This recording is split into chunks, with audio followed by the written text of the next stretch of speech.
하나님 말씀 구약성경 스바냐서 소선지서입니다. 제성경 1308쪽에 있습니다.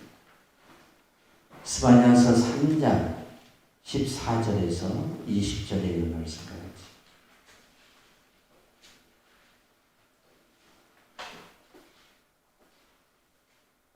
제성경 구약성경 1309쪽에 있어요. 스바냐서 3장 14절에서 20절 말씀까지 한 절씩 나눠서 읽고 마지막 절 같이 읽습니다. 시온에 따라 노래할지어다. 이스라엘아 기쁘게 부를지어다. 예루살렘에 따라 전심으로 기뻐하며 즐거워할지어다. 여호와가 내 혈로를 대하셨고 내 원수를 쫓아냈으며 이스라엘 왕국과 나의 가오는 것이니 내가 다시는 화를 당할까 두려워하지 아니할 것이다. 그날에 사람이 예루살렘에 이르기를 두려워하지 말라. 시온아 내 손을 늘어뜨리지 말라. 너희 하나님 여호와가 너희 가운데 계시니 그는 구원을 베푸시는 선대자이사. 그가 너로 말미암아 기쁨을 일으키지 못하시며 너를 간절히 사랑하시며 너로 말미암아 즐거이 부르며 기뻐하시리라 하리라. 내가 절기로 말미암아 근심하는 자들을 모으리니 그들은 내게 속한 자라. 그들에게 지워진 짐이 치욕이 되었느니라. 그때 내가 너를 괴롭게 하는 자를 다 벌하고 저를 자를 원하며 쫓겨난 자를 모으며 온 세상에서 소수한 남자들에게 칭찬과 명성을 얻게 하리라. 같이 봐요. 내가 그때에 너희를 이끌고 그때에 너희를 모을지라. 내가 너희 목전에서 너희의 사로잡힘을 돌이킬 때에 너희에게 천하 만민 가운데서 명성과 칭찬을 얻게 하리라. 여호와의 말이니라. 아멘. 스바냐 선자는 선지자이지만 왕족이었습니다. 왕의 후손이었어요. 스바냐 선지자는 어느 시대 때에 활동을 했던 선지자냐면 아시리아라는 나라가 제국을 이루어서 지금의 터키와 시리아 그리고 또 일부 이라크와 이란 지역을 다스리는 제국을 형성하고 있을 때에 새로운 제국이 발흥을 해서 아시리아를 무너뜨립니다. 그 제국이 바벨론입니다. 유다 민족이 이 바벨론에 의해서 멸망을 받았고 북쪽 이스라엘은 아시리아에 의해서 멸망을 받은 그러한 역사를 우리가 소선지서를 공부하다 보면 잘 알 수 있습니다. 그러니까 스바냐 선지자는 아시리아가 바벨론에게 멸망을 당할 직전에 하나님의 계시를 받아서 이 말씀을 쓰신 겁니다. 그러한 시기적인 관계를 우리들이 먼저 잘 인식하고 말씀을 들으면 우리가 스바냐서에 기록된 내용이 어떤 내용인가를 좀 더 유익하게 들을 수 있다는 사실입니다. 스바냐라는 이름의 뜻은 여호와께서 숨기시다라는 뜻입니다. 이 사람의 이름과 이 사람이 성경에서 말하고자 하는 내용이 너무나 닮아 있습니다. 하나님께서 숨기시다, 여호와께서 숨기다 라는 뜻으로 스바냐라는 이름이 쉽게 말하면 해석이 됩니다. 근데 스바냐 선지자가 말하고자 하는 내용이 뭐냐면 결국 하나님께서 숨겨놓은 자들, 하나님께서 남겨놓은 자들, 하나님께서 저 포로로 끌려가지 않고 이스라엘 땅에 남겨놓은 자들에 관한 말씀을 스바냐 선지자가 예언하고 있기 때문에 결국 스바냐 선지자의 이름과 스바냐 선지자가 계시를 받아서 선포하는 말씀이 동일한 성격을 띠고 있다는 사실입니다. 모세라는 이름이 건짐을 받았다라는 뜻인데 그 이름의 뜻이 그가 이스라엘 백성들을 애굽 땅에서 건져내서 가나안 땅으로 인도하는 그러한 그의 사역의 핵심적인 내용을 보면 한 사람의 이름이 한 사람의 삶의 내용과 일치하는 부분들이 성경에 많이 나온다는 사실입니다. 우리도 비록 우리의 부모님들이 우리의 이름을 지어줬을지라도 그 이름의 값이 아름답고 선한 뜻을 가지고 있다면 우리가 그 이름에 합당한 삶을 살아서 하나님 앞에 더 보배롭고 존귀한 성도가 되어야 될 줄로 믿습니다. 스바냐 선지자는 시온의 딸을 기쁨의 딸로 표현하고 있습니다. 시온의 딸을 기쁨의 딸. 하나님이 얼굴만 봐도 그 모습만 봐도 기뻐하는 딸이라고 표현하고 있습니다. 그런데 이에 반하여 이사야 선지자는 시온의 딸을 어떻게 표현하고 있냐면 발바닥에서 머리까지 성한 곳이 하나도 없는 패역한 딸, 완전히 범죄할 대로 범죄해서 타락할 대로 타락해서 더 이상은 하나님 보시기에 선한 곳이 조금도 없는 그러한 딸로 시온의 딸이 이사야서에서는 표현되고 있다는 거예요. 그러면 우리가 여기서 한 가지 질문을 던질 수가 있어요. 왜 스바냐 선지자는 시온의 딸을 기쁨의 딸로 표현했는데 왜 이사야 선지자는 시온의 딸을 타락하고 배역한 머리에서 발끝까지 성한 곳이 한 곳도 없는 딸로 표현해놨냐 이거예요. 더군다나 두 사람은 동시대의 선지자예요. 동시대의 선지자인데 한 선지자는 시온의 딸을 기쁨의 딸로 보고 있고 한 선지자는 시온의 딸을 머리에서 발끝까지 성한 곳이 조금도 없는 딸로 그렇게 보고 있다는 사실이죠. 이러한 차이점을 우리가 잘못 이해하다 보면 어떤 생각을 가지게 되죠? 성도 여러분, 둘 중에 한 사람은 거짓 예언을 한다는 그러한 생각이 우리에게 찾아올 수 있다는 거예요.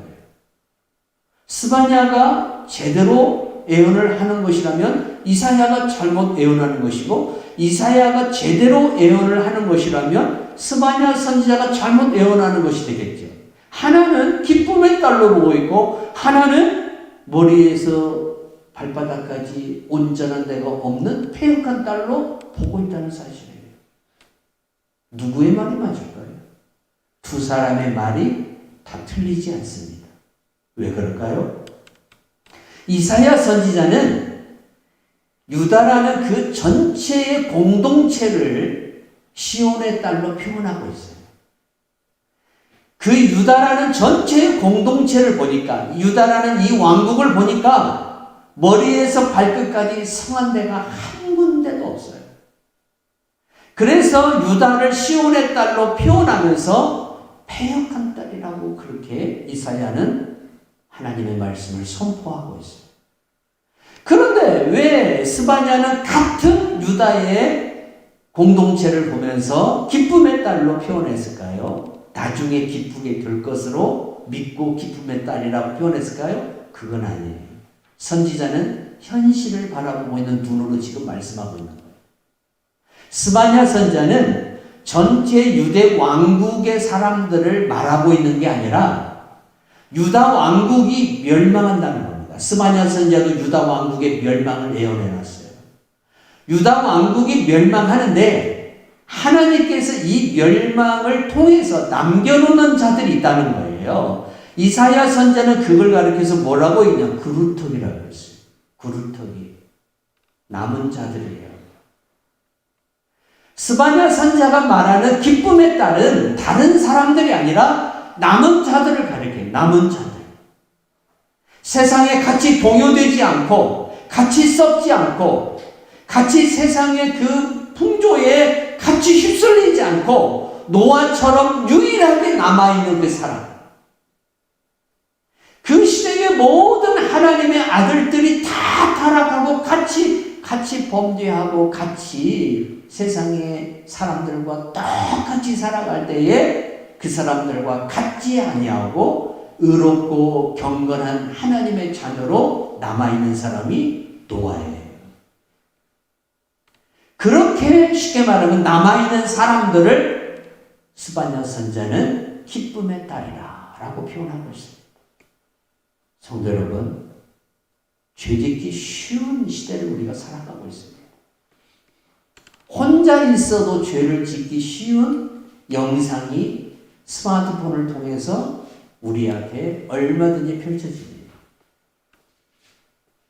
너무나 죄를 짓기가 쉬운 노아 시대에 하나님의 아들들이 그렇게 범죄했듯이 하나님 앞에서 죄를 짓기 쉬운 시대를 지금 우리들이 살아가고 있습니다.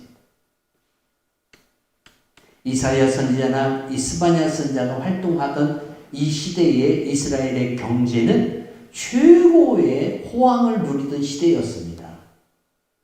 돈이 많은 시대였습니다. 잘 먹고 잘 사는 시대였습니다.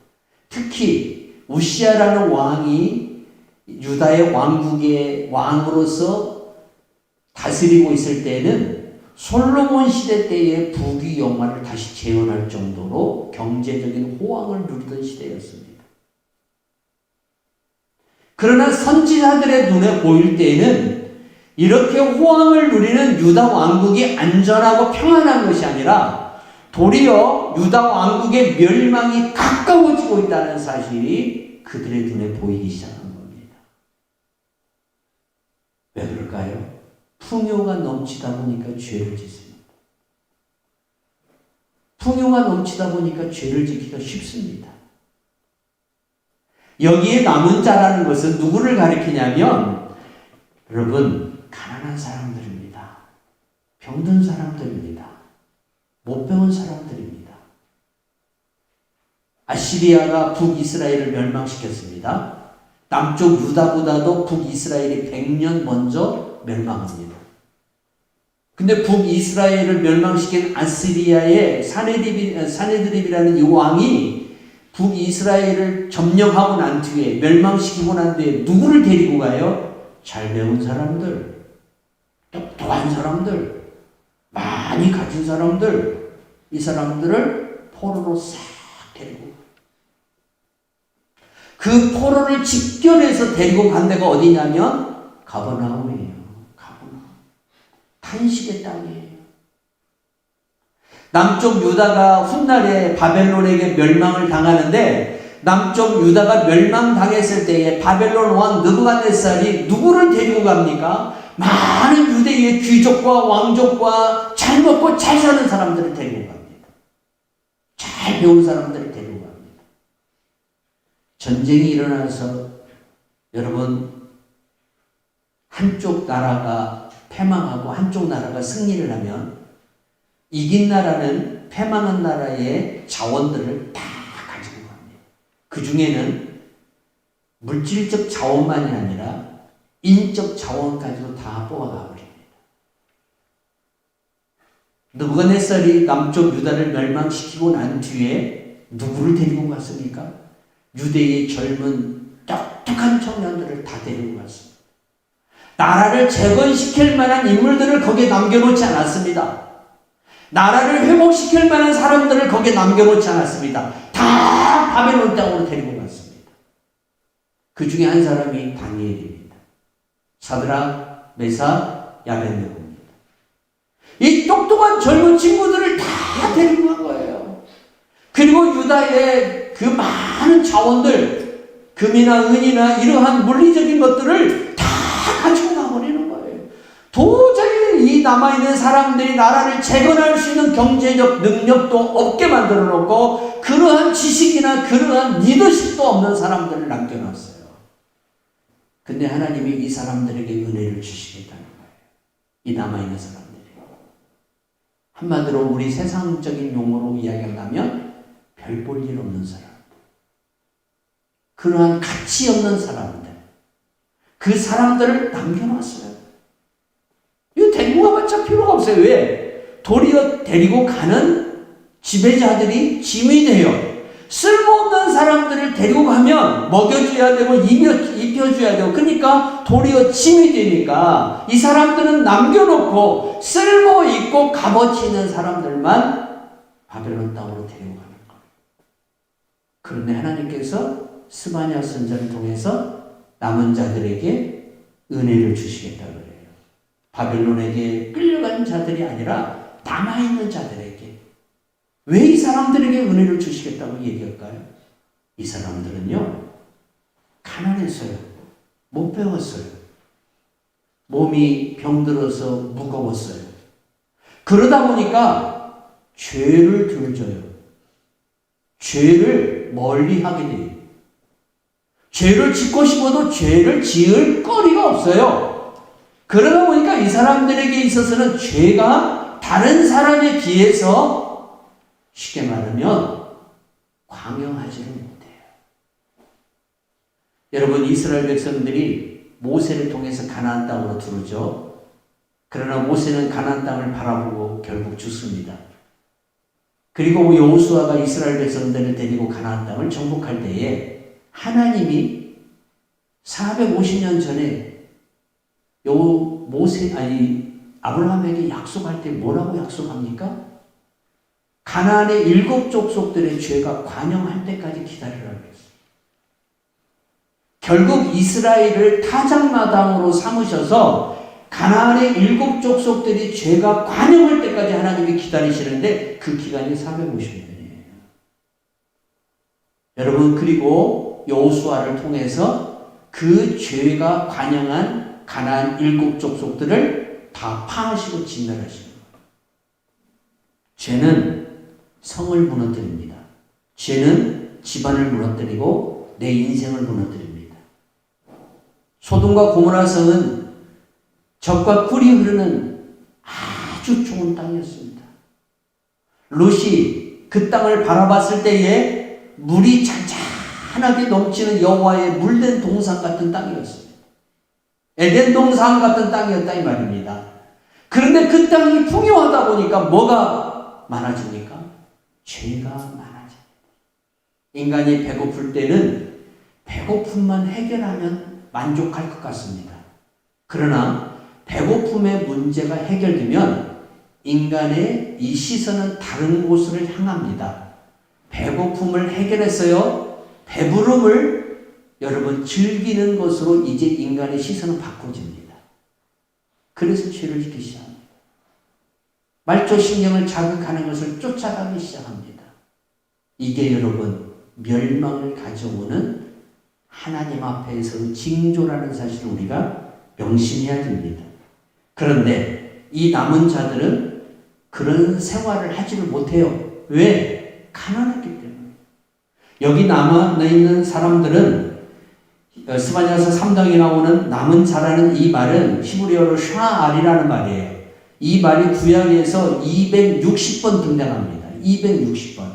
특히 신명기서 4장 27절에 보니까 이렇게 말씀합니다. 여호와께서 너희를 여러 민족 중에 흩으실 것이요 여호와께서 너희를 쫓아보내실 그 여러 민족 중에 너희의 남은 수가 많지 못할 것이며.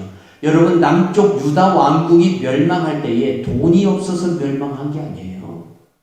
예루살렘 성전이 없고 율법이 없고 제사장이 없어서 멸망한 게 아니에요. 우리 착각하지 말아야 돼요. 남한 땅이 멸망하는 것은 뭐가 관련되어 있느냐? 우리 대한민국이라는 이 작은 땅덩어리에 남한 땅이 자유민주주의를 추구하고 나가는데 이 땅도 멸망할 수 있다는 겁니다. 어떻게 하면? 군사력이 약하고 경제력이 약해서 멸망하는 게 아니라 이 땅에 죄악이 관여하면 멸망하게 되어 있다는 겁니다. 남쪽 유다가 돈이 없어서 멸망한 게 아닙니다. 남쪽 유다가 여러분 군사적인 것이 약해서 멸망한 것이 아닙니다. 죄악이 관영하니까 멸망했던 겁니다. 가나안 7 족속들이 여러분 신체가 약해서 멸망한 게 아닙니다. 여러분들이 여호수아서나 사사기서를 읽어보면서 뭘 느낍니까? 안악자손이 있다고 그랬잖아요. 거대한 네피림이라고 그랬어요. 그런 사람들이 왜 개미와 같은 메뚜기와 같은 사람들에게 멸망을 당합니까? 뭐 때문에? 죄악 때문에. 죄가 관영했다는 겁니다. 죄는 우리를 무너뜨립니다. 죄는 우리를 여러분 모든 것을 다 잃어버리게 만듭니다. 죄를 가까이 하지 않기를 바랍니다. 그런데 하나님께서 죄를 가까이 하지 아니한 사람들에게 남게 만들어준다는 거예요. 근데 이 남은 사람들이 인간적인 시각으로 봤을 때는 정말 볼품이 없는 사람들이에요. 대학을 졸업하는 대학생들이 우리나라 대기업에다가 서류를 내죠. 내가 그 회사에 가서 일해보겠다고 서류를 다 냅니다. 입시 서류를 냅니다. 입사를 하겠다는 거죠. 근데 여러분, 우리나라 대기업들이 다 사원들을 뽑을 때, 신입사원들을 뽑을 때 50세 이상 모집합니다라고 광고하는 그 회사는 단 한 회사도 없습니다. 30세 이상도 뽑지를 않습니다. 다 이제 갓 대학을 졸업한 그 친구들만 뽑습니다. 왜 그렇습니까? 가치가 있기 때문에. 창의적이고 또한 젊고 모든 것이 나이를 먹은 사람들하고는 비교할 수 없는 그 가치성을 가지고 있기 때문에 이 젊은 친구들을 어떻게 하고 필요로 하는 거예요. 그리고 이제 그 친구들이 갖고 있는 모든 요소를 다 회사에 이제 다 어떻게 해요? 빼내는 거죠. 그리고 나서 50세가 좀 넘을 즈음 되면은 퇴사하라고 얘기하는 거예요. 더 이상 가치가 없다는 거죠. 대기업들을 보면서 그런 모습을 많이 보잖아요. 세상은 그 기준으로 모든 것이 운영되어져요. 그러나 하나님은 그런 시선으로 그러한 생각으로 우리를 만나시고 우리를 인도하시는 하나님이 아니셔요. 하나님은 노인에게도 뭘 주시겠다고 그랬습니까? 성령을 주시겠다고 그랬습니다. 어린아이한테도 성령을 주시겠다고 그랬습니다. 말세의 남녀 종들에게 성령을 물 붓듯이 부어주겠다고 그랬습니다. 지위 고하를 막론하고 배움에 상관없이 많고 적음에 상관없이 하나님은 한 사람 한 사람을 다 소중하게 여기는데 하나님께서 어떤 사람들을 소중하게 여기느냐? 남은 자들, 거룩하게 자기를 남기놓은 사람들, 이 사람들이에요. 이 사람들에게 어떤 은혜를 주시는가를 한번 보세요. 스바냐서 3장에 보면 내 형모를 제거하였다라고 먼저 이들에게 하나님이 어떤 은혜를 주냐면 그 남은 자들의 그 죄를 다 씻어주시죠. 여러분, 죄 문제가 해결되면 하나님과 나와 아무 문제가 될 것이 없습니다. 죄가 있으면 하나님과 나와는 항상 다투는 관계가 되지만 죄가 내 문제, 내 삶의 죄가 예수 그리스도로 말미암아 죄가 완전히 깨끗이 사함받으면 하나님과 나는 아버지와 아들의 관계로 회복이 되어서 나와 가장 친밀한 아빠가 되십니다. 그래서 하나님 안에 있는 모든 소유가 다 내 소유가 되어서 우리가 예수 이름으로 구하는 것마다 다 이루어지는 역사들이 일어납니다. 그래서 남아있는 자들에게 어떤 은혜를 줍니까? 하나님께서 먼저 죄의 형벌을 제거하십니다. 로마서 1장 18절에서 25절 말씀 중에 이 세상을 살아가는 사람들이 풍요를 맞이하면 항상 뭘 합니까? 여러분, 우리들의 이 풍요가 어느 날부터인가 우상이 되어버립니다. 우상이 되어버려요. 그래서 금수와 썩어지와 버려질 형상으로 바꿔버리는 거예요. 하나님이 주신 은혜를 다 이런 걸로 바꿔버리는 거예요. 죄는 무서워요. 죄는 멸망을 가져와요. 하나님의 진노를 가져와요. 어제 저기 외국에 계신 어느 분이 저한테 카톡을 하나 보냈어요. 이것이 인생이다. 가만히 읽어봤어요. 뭐가 인생이라는 것인가? 했더니 잘 먹고 잘 살고 가고 싶은 데 가고 하고 싶은 거 다 하고 내 마음에 원하는 대로 살아가는 게 인생이다. 이것이 인생이다. 그렇게 카톡이 왔어요. 목사한테 보낼 카톡은 아닌 것 같아요. 근데 그렇게 왔어요. 그래서 제가 뭐라고 답글을 썼냐면 이렇게 살면 지옥갑니다. 이렇게 살면 지옥갑니다라고 제가 그렇게 답변을 하고 뒤에다가 키키를 해줬어요. 혹이라도 오해할까 봐서.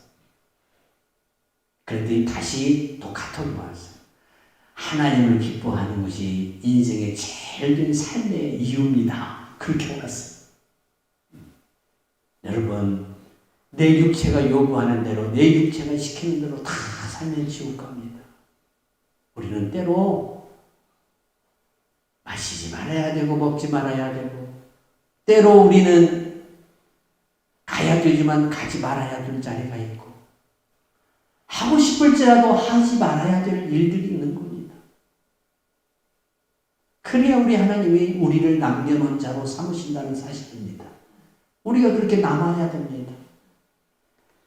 로마서 5장 12절에서 21절 그러므로 한 사람으로 말미암아 죄가 세상에 들어오고 죄로 말미암아 사망이 들어왔나니 이와 같이 모든 사람이 죄를 지었으므로 사망이 모든 사람에게 이르렀느니라. 죄는 모든 사람을 멸망하게 만들었어요. 사랑하는 성도 여러분, 죄를 멀리하는 성도가 되시기를 바랍니다. 하나님은 남은 자들에게 두 번째 은혜를 주시는데 그 은혜가 어떤 은혜냐면 하나님께서 원수가 왜 잘 되는가에 대한 이유를 유다의 남은 자들에게 가르쳐줘요. 원수가 왜 잘 될까요? 여러분, 원수의 목전에서 밥상을 받는 성도들이 되기를 바랍니다. 시편 23편에 원수의 목전에서 내게 상을 베푸시고 그랬잖아요. 그 상이 무슨 상이냐면 밥상입니다. 우리식으로 얘기한다면 한정식 잘 차려진 몇십만 원짜리 하는 거 있잖아요. 그런 상이에요. 그런 상을 내 앞에 딱 차려주면 누구 앞에서? 원수 앞에서 차려주신다. 이 은혜가 여러분들에게 있기를 바랍니다. 이 삶을 우리들이 누려야 됩니다. 이렇게 우리가 살려면 원수가 잘 되지 못하게 만들어야 돼. 원수는 뭘 통해서 기뻐하느냐? 내가 하나님 앞에 범죄하면 원수는 기뻐해요. 마귀는 내가 범죄하면 기뻐해요. 그러나 내가 거룩하게 살면 마귀는 싫어해요. 마귀를 기쁘게 하는 사람이 아니라 하나님을 기쁘게 하는 성도가 되어야 될 줄로 믿습니다. 뭔가 많은 것이 나를 유익하게 하는 것이 아니라 하나님 앞에 믿음으로 온전히 내가 죄가 없이 살아가는 것이 하나님 보시기에 더욱 기뻐하고 아름다운 일이라는 사실입니다. 역대하 31장 20절에서 21절에 보니까 히스기야가 어떻게 형통해지는가가 나와요. 여러분, 형통해지려면 좋은 직장도 가져야 되고 돈도 많이 벌어야 되고 이렇게 우리는 일반적인 생각을 하고 있는데 히스기야가 어떻게 형통해졌는가에 대한 내용이 역대하 여러분 30장 31장을 조금 한번 읽어보세요. 제가 수요일날 이 말씀을 전하다가 히스기야가 복을 받을 수밖에 없겠다. 뭐냐면 히스기야와 하나님의 관계였어요. 관계. 하나님과 히스기야하고 관계. 그리고 왕으로서 갖고 있는 권력을 통해서 이스라엘의 예배와 이스라엘의 이 성전과 이스라엘의 모든 하나님 앞에 그 절기, 드리는 절기를 회복시켜놔요. 권력을 그런 데 써야 된다는 거예요. 내게 주어진 권력이라는 게 있잖아요. 아버지라는 권력이 있어요. 이 아버지의 권력을 자녀가 하나님 앞에서 잘 자라고 자녀가 하나님 앞에 복을 받을 수 있는 사람으로 양육하는 데에 그게 잘 쓰여지면은 내 자녀에게 쓰여진 나의 아버지의 그 권력은 복 있는 권력이 되고 권위가 되는 겁니다. 그렇게 쓰여져야 됩니다. 모든 사람에게는 그게 주어집니다. 그렇게 할 때에 형통의 역사가 나타난다는 사실입니다. 하나님께서 남은 자들에게 뭘 주십니까? 하나님 앞에서 살아가는 이 사람들의 삶을 형통하게 만들겠다. 형통하려면 뭐가 와야 될까요? 비가 와야 됩니다. 이건 여러분 우리가 최근에 와서 더 많이 느낄 겁니다. 그렇게 지난번에 비가 많이 왔다고 해도 우남 저수지의 물은 2%밖에 채워지지 않았습니다. 앞으로 채워지려면 여러분 98%가 채워져야 한다는 겁니다. 그만큼 비가 오지 않는다는 겁니다. 그러면 어떻게 됩니까? 농사 지을 수 없습니다. 목축업을 하는 이스라엘 백성들은 풀을 먹일 수 있는 양떼들이 풀을 먹을 수가 없기 때문에 양떼들이 다 고사되어서 죽습니다. 모든 환경이 다 황폐해져 버립니다. 그래서 하나님께서 형통하게 하기 위해서 남은 자들에게 뭘 주시느냐? 이른 비와 늦은 비를 줍니다. 놀라운 은혜입니다. 이 은혜가. 여러분 구약 성경에서 이른 비와 늦은 비는 이스라엘 삶에 있어서 하나님께서 우리들에게 오늘 주시는 성령의 은혜와 같은 것입니다. 그 비가 오므로 인해서 목축업이 살아납니다. 그 비가 오므로 인해서 양떼의 수가 증가됩니다. 그 비가 오므로 인해서 이스라엘이 씨를 뿌리면 열매를 풍성하게 거둡니다. 그러면 어떤 일이 벌어질까요? 네 번째 은혜입니다. 절기가 회복됩니다. 이스라엘에 있어서 절기는 매우 중요합니다. 여러분, 이스라엘이 절기를 못 지킬 때가 있었습니다. 어느 때인 줄 알아요? 이른 비와 늦은 비가 안 오니까 소득이 없어요. 씨를 뿌려도 아무 소득이 없어요. 풀을 못 먹으니까 우유가 나오질 않아요. 우유가 안 나오면 여러분 버터가 생산이 안 돼요. 치즈가 생산이 안 돼요. 그 우유 하나로 인해서 얻어지는 모든 것들이 다 어떻게 됩니까? 수동적인 자세로 돌아가 버린다는 겁니다. 그러니까 절기를 이러한 것들이 풍성해서 하나님 앞에 갖고 와요. 여러분, 우리가 추수감사 때면은 제 어렸을 때만 해도 뭐 달걀 한 꾸러미, 배추, 무, 말로 할 수 없이 이 강단에다가 다 갖다 놓고 장식을 하고 하는 일들을 풍성하게 어렸을 때 제가 지냈던 기억이 있어요. 그런데 무 하나 들고 올 수 있는 농작물이 없는 거예요. 그러니 어떻게 절기를 지내겠어요? 절기를 지내려면 풍성해야 되는데 풍성함이 없으니까 절기를 지낼 수 없는 거예요. 근데 하나님이 늦은 비와 이른 비를 주니까 다시 땅이 소생하고 다시 그 생활이 여러분 어떻게 됩니까? 풍성해지기 시작하고 그러니까 절기를 지낼 때에 절기가 왔을 때에 이스라엘 백성들이 풍성한 절기를 기쁨으로 드릴 수 있는 역사가 일어나는 거예요.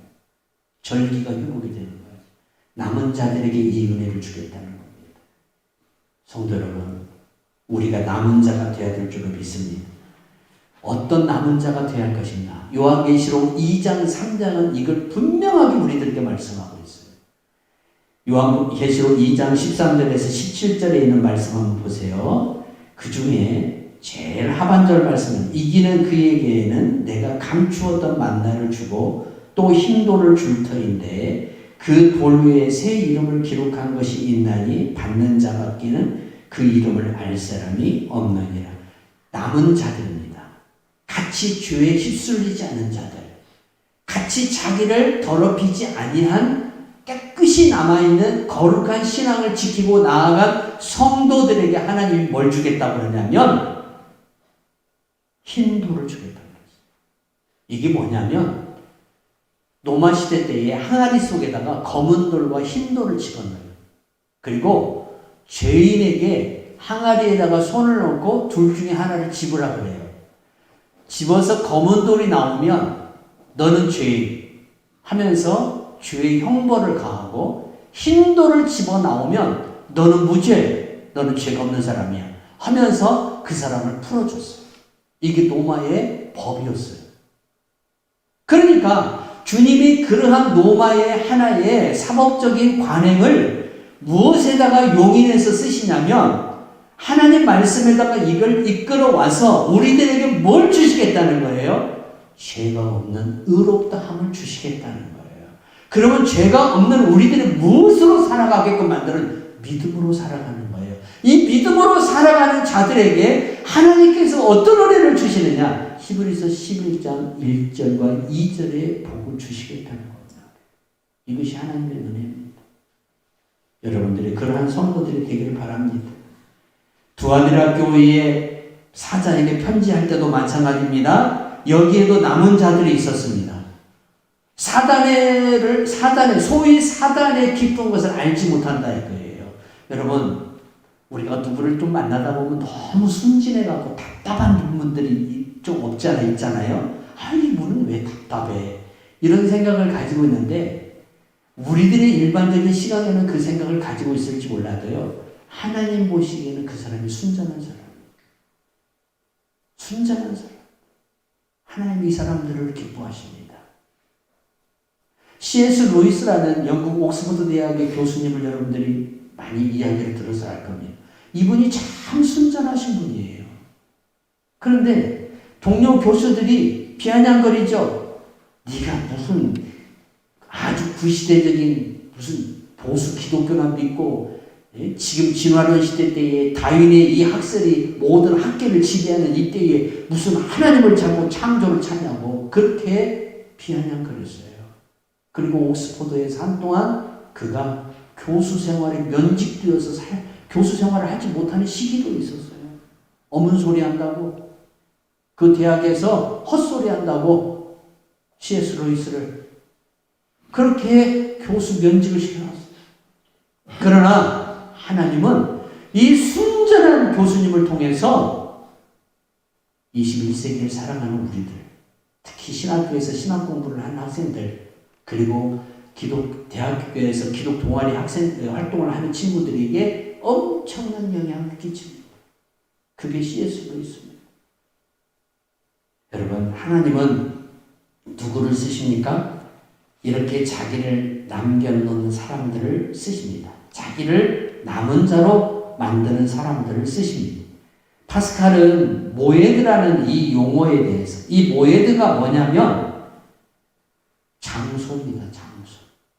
여러분, 성막이라는 용어가 있고 회막이라는 용어가 있습니다.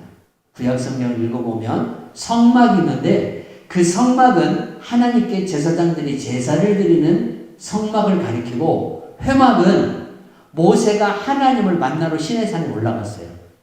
그 시내산에서 모세가 쉽게 말하면 조그마한 천막 하나를 쳐요. 텐트예요. 그걸 치는데 그걸 회막이라고 해요.